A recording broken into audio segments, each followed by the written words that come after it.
Supreme court के एक बड़े आदेश के बाद अब दिल्ली एनसीआर के हजारों फ्लैट बायर्स को इंसाफ मिलने की उम्मीद बंधी है। हजारों की संख्या में ऐसे बायर्स हैं जो बिल्डरों और बैंकों की मिलीभगत से डिफॉल्टर की कैटेगरी में आ चुके हैं। इन बायर्स को सुप्रीम कोर्ट के एक आदेश से उम्मीद की नई किरण दिखी है। सुप्रीम कोर्ट ने बायर्स की याचिका पर एनसीआर में बिल्डरों और बैंकों एनबीएफसी के बीच कथित साठगांठ की जांच सीबीआई से कराने का आदेश दिया है। यह आदेश उन हजारों घर खरीदारों की शिकायतों के बाद आया है जो कई सालों से अपने फ्लैटों का कब्जा नहीं पा सके हैं। बैंकों की ओर से उन्हें ईएमआई चुकाने के लिए बाध्य किया जा रहा है। सुप्रीम कोर्ट ने अपने आदेश में सीबीआई निदेशक को एक एसआईटी बनाने के निर्देश दिए हैं। आदेश में कहा गया है कि यूपी और हरियाणा के डीजीपी सीबीआई को पुलिस अफसर मुहैया कराएंगे। सुप्रीम कोर्ट ने सीबीआई से अंतरिम स्टेटस रिपोर्ट मांगते हुए हर महीने इस पर सुनवाई करने की बात कही है। दरअसल एनसीआर में बड़े बड़े बिल्डरों बैंकों के सहयोग से सबवेंशन स्कीम लेकर आए थे। स्कीम का मुख्य उद्देश्य लोगों के लिए फ्लैट खरीदना आसान बनाना था। योजना के तहत खरीदार 20% रकम देकर घर बुक कर सकते थे। बिल्डरों ने कब्जा मिलने तक लोन का ब्याज यानी प्री ईएमआई का भुगतान करने की जिम्मेदारी ली थी। इस स्कीम को देखकर लोग बिल्डरों के झांसे में आ गए और कुल लागत का 5 से 20% तक पैसा बिल्डर को देकर फ्लैट बुक करा लिया। इसके बाद बिल्डर ने बायर को बैंक से प्रॉपर्टी पर 80% का लोन दिलाया। लोन का पैसा बिल्डर के पास गया। स्कीम के मुताबिक बिल्डर को लोन की ईएमआई पर लगने वाले ब्याज का पेमेंट बैंक को करना था। कुछ किश्तें भरने के बाद बिल्डर ने ब्याज देना बंद कर दिया। जो पैसा उसे मिला था उसे बिल्डर ने दूसरे प्रोजेक्ट में डाइवर्ट कर दिया। ऊपर से निर्माण कार्य भी बंद कर दिया। ऐसे में बायर्स को ना तो फ्लैट मिला और ब्याज किस्त जमा नहीं होने पर वो डिफॉल्टर भी हो गए। बायर्स की याचिका की सुनवाई के दौरान सुप्रीम कोर्ट ने पाया कि मामले में सुपरटेक के 6 शहरों में 21 से अधिक प्रोजेक्ट हैं, 19 वित्तीय संस्थान हैं और कम से कम 800 पीड़ित घर खरीदार हैं।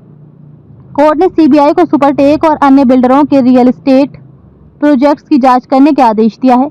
ये जांच दिल्ली एनसीआर में अधूरे पड़े हाउसिंग प्रोजेक्ट से जुड़ी है। रिपोर्ट्स में सुपरटेक और 8 बैंकों के बीच साठगांठ की प्राथमिकता के आधार पर जांच कराने की सिफारिश की गई है।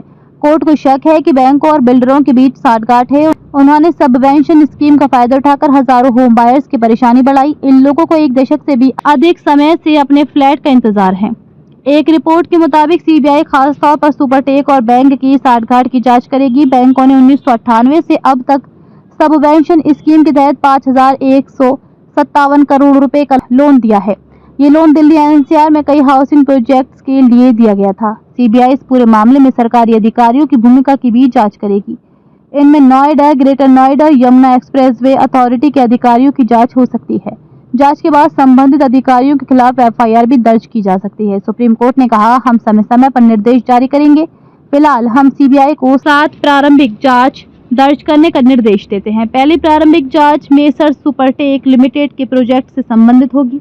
एक प्रारंभिक जांच एनसीआर क्षेत्र से बाहर के बिल्डरों जैसे मुंबई, बेंगलोर, कोलकाता, मोहाली और इलाहाबाद के प्रोजेक्ट्स के लिए होगी।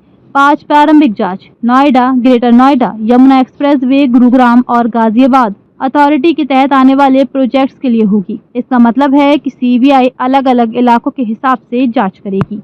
इसके लिए सीबीआई एक स्पेशल इन्वेस्टिगेशन टीम यानी एसआईटी बनाएगी, जिसमें सीबीआई के अधिकारी और उत्तर प्रदेश और हरियाणा पुलिस के कर्मचारी होंगे। उत्तर प्रदेश और हरियाणा के पुलिस महानिदेशकों को भी सीबीआई की जांच में मदद करने के लिए पुलिस अधिकारी देने को कहा गया है। कोर्ट ने साथ ही जमीन विकास प्राधिकरणों, आवास और शहरी मामलों के मंत्रालय, उत्तर प्रदेश हरियाणा के रियल एस्टेट नियामक प्राधिकरण आरईआरए और आरबीआई की जांच में मदद करने वाले नोडल अधिकारी नियुक्त करने को कहा है। ये अधिकारी सीबीआई और एसआईटी को सभी जरूरी जानकारी देंगे। Institute of chartered accountants of India यानी आईसीएआई को भी एसआईटी को बिल्डर बैंक गठजोड़ की जांच में मदद करने के लिए 3 चार्टर्ड अकाउंट देने होंगे।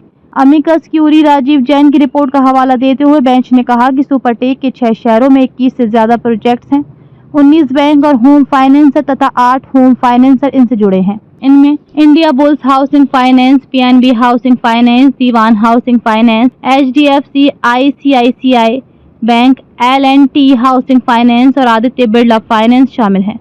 रिपोर्ट के मुताबिक सुपरटेक की Corporation Bank, IDBI Bank, Punjab and Sindh bank, Indian bank और पंजाब नेशनल बैंक से भी साठगांठ थी और इन बैंकों ने अलग से डेवलपर को भारी लोन दिया था। सुप्रीम कोर्ट ने सीबीआई को 1 महीने के अंदर अंतरिम स्टेटस रिपोर्ट देने को कहा है। कोर्ट हर महीने इस मामले की निगरानी करेगा। सुप्रीम कोर्ट ने यह आदेश होम बायर्स की याचिकाओं पर सुनवाई के दौरान किया। ये याचिकाएं नोएडा, ग्रेटर नोएडा, गुरुग्राम और आसपास के इलाकों में हाउसिंग डेवलपमेंट प्रोजेक्ट्स के लिए सबवेंशन स्कीम के जरिए बैंकों द्वारा बिल्डरों को फंड देने से जुड़ी थी। सबवेंशन स्कीम के तहत बैंक मंजूर की गई राशि सीधे बिल्डरों के खातों में भेजते हैं। फिर बिल्डरों को होम बायर्स को फ्लैट सौंपने तक उस लोन की ईएमआई चुकानी होती है। लेकिन जब बिल्डरों ने फोन की ईएमआई नहीं चुकाई तो बैंकों ने होम बायर्स के खिलाफ कार्रवाई शुरू कर दी। जबकि उन्हें फ्लैट का कब्जा नहीं मिला था। होम बायर्स का आरोप है कि कई प्रोजेक्ट अभी भी निर्माणाधीन थे, अधूरे थे या उनका निर्माण शुरू भी नहीं हुआ था। होम बायर्स का कहना है कि बैंकों ने प्रोजेक्ट के माइलस्टोन हासिल नहीं होने के बावजूद लगभग 70 से 80% लोन राशि पहली किश्त के रूप में बिल्डर्स को दे दी थी। उनका आरोप है कि बैंकों और वित्तीय संस्थानों ने आरबीआई के कई नियमों का उल्लंघन किया। उन्होंने बिना किसी जांच पड़ताल के रकम बिल्डरों को दे दी। दिल्ली एनसीआर में हजारों होम बायर्स लंबे समय से अपने फ्लैट की चाबी मिलने का इंतजार कर रहे हैं। कई बिल्डर्स के खिलाफ कार्रवाई चल रही है क्योंकि उन पर पैसों के हेरफेर का आरोप है। एक अनुमान के मुताबिक नोएडा और ग्रेटर नोएडा में करीब 70,000 से ज्यादा फ्लैट बायर्स को अब तक उनका आशियाना नहीं मिला है। ज्यादातर पीड़ित सुपरटेक, जेपी, यूनिटेक और आम्रपाली ग्रुप के फ्लैट बायर्स हैं।